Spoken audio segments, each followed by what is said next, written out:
Gracias, presidenta. Buenas tardes a todos y a todas.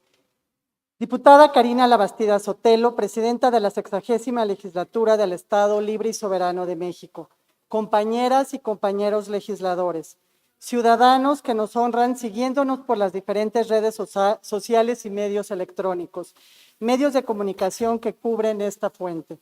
La de La Voz, diputada Mónica Angélica Álvarez Nemer, en mi carácter de integrante del Grupo Parlamentario de Morena de la 60ª Legislatura del Estado de México, con fundamento en los artículos 51, fracción segunda, 57 y 61, fracción primera, de la Constitución Política del Estado Libre y Soberano de México, 28, fracción primera, 38, fracción primera, 82 y 83 de la Ley Orgánica del Poder Legislativo del Estado Libre y Soberano de México, así como 68 y 74 de su reglamento, someto a la elevada consideración de esta soberanía la iniciativa con proyecto de decreto mediante la cual se reforman diversos ordenamientos de la Ley Orgánica del Poder Legislativo del Estado Libre y Soberano de México, así como de su reglamento para crear la Unidad de Estudio y Seguimiento al Impacto Legislativo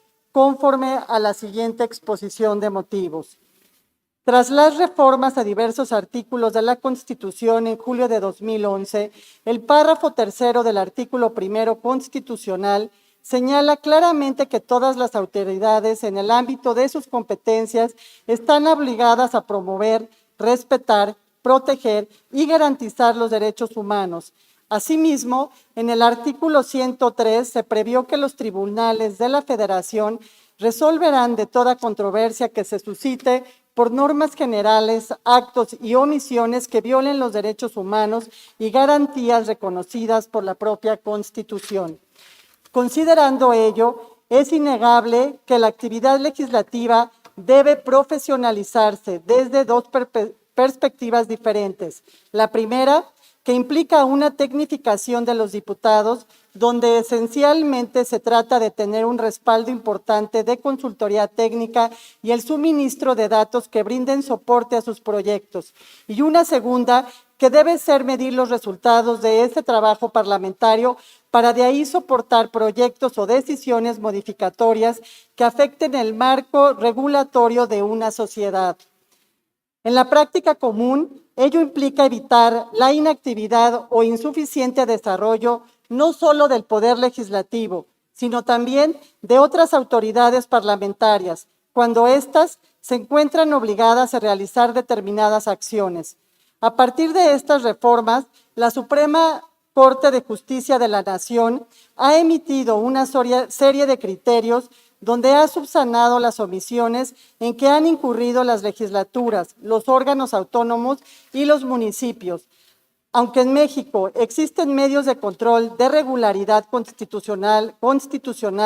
de carácter jurisdiccionales, tales como el juicio de amparo, las controversias constitucionales o las acciones de inconstitucionalidad, los poderes legislativos, tanto federal como estatales, no deben aspirar que por estos medios se atiendan las omisiones legislativas o reglamentarias o cualquier reforma u ordenamiento que atente contra derechos o garantías constitucionales por actos de autoridad que ejercen los jueces y tribunales locales o federales a partir del control difuso. Una forma eficiente de entender las consecuencias de las omisiones legislativas es desde luego el análisis comparativo en otros países.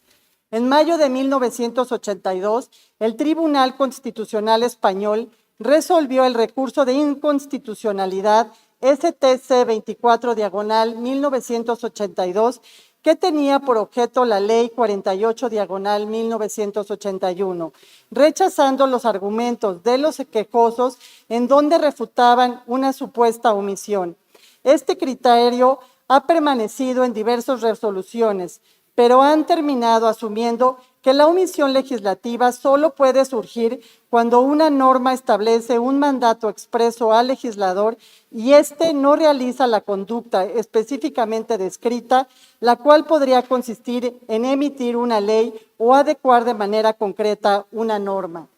Países como Portugal y Brasil en sus constituciones reconocen la inconstitucionalidad por omisión, y aunque en México no exista un antecedente de la declaración de inconstitucionalidad por omisiones en las cámaras del Congreso de la Unión, estados como Veracruz y Tlaxcala son precursores del control judicial de constitucionalidad de omisión legislativa al incluir esta figura en su legislación.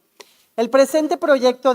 parte del criterio de que las atribuciones de la legislatura para crear el marco regulatorio de una entidad no acaba con el cumplimiento del proceso legislativo, sino debe ir más allá, ya que la capacidad debe considerar también una etapa postlegislativa donde se verifique tanto el impacto social de la legislación aprobada y sus resultados, como el cumplimiento íntegro de la ley o reforma, en el caso de existir mandatos, por ejemplo, de homologación o de adecuación reglamentaria.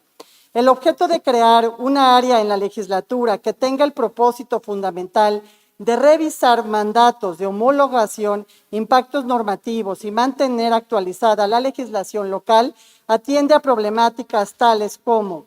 no existir un área alguna que se encargue de dar seguimiento a la efectividad de los decretos y leyes expedidos por la legislatura, lo que implica no conocer el beneficio o efectividad de las mismas, perdiendo la oportunidad de mejorar la legislación.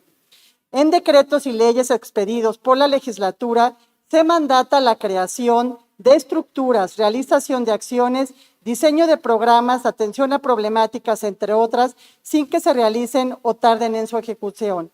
En el régimen transitorial de los decretos o leyes expedidos, se mandata expedir o adecuar reglamentos, asignaciones presupuestales, etcétera, sin que los poderes del Estado, organismos autónomos o municipios cumplan con estos en los tiempos estipulados para ello.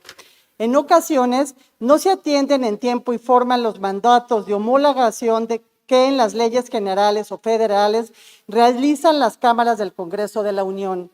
Derivado de los incumplimientos a mandatos de homologación, reglamentación o de acciones, la Suprema Corte de Justicia de la Nación ha emitido amparos contra leyes por omisiones legislativas o reglamentarias. No se revisan conflictos normativos entre leyes o entre estas y reglamentos. Dar seguimiento permanente a las reformas o expediciones que se hagan a nivel federal y a tendencias en las legislaturas locales en el país.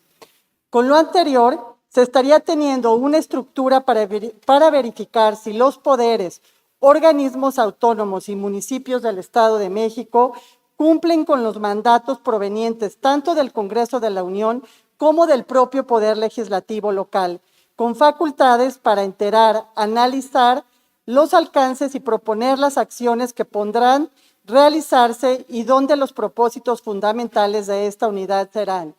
Dar seguimiento al mandato de publicación de los decretos o leyes aprobados, cuidando su exacto cumplimiento. Proponer las acciones legislativas para cumplir en tiempo y forma con los mandatos de homologación de leyes federales, generales o de cumplimiento a los tratados ratificados por el Senado.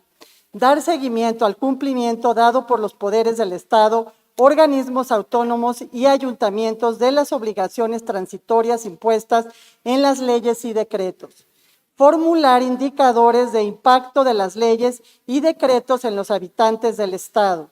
Medir el impacto social o económico de las leyes y de los decretos. Analizar la oportunidad y necesidad de crear, modificar o derogar un decreto o ley sobre cierto tema por mutuo o a petición de cualquier órgano legislativo, por supuesto, entre muchos otros. En razón de lo anterior, solicito a la presidencia de este Poder Legislativo garantizar la expresión de las opiniones de las diputadas y de los diputados que integran los diferentes grupos parlamentarios que conforman esta 60ª legislatura del Estado de México y, consecuentemente, la presente iniciativa se someta a su votación en lo general y, en su caso, en lo particular, para que, de considerarlo procedente, sea aprobada en sus términos. Es cuanto, Presidenta. Muchas gracias.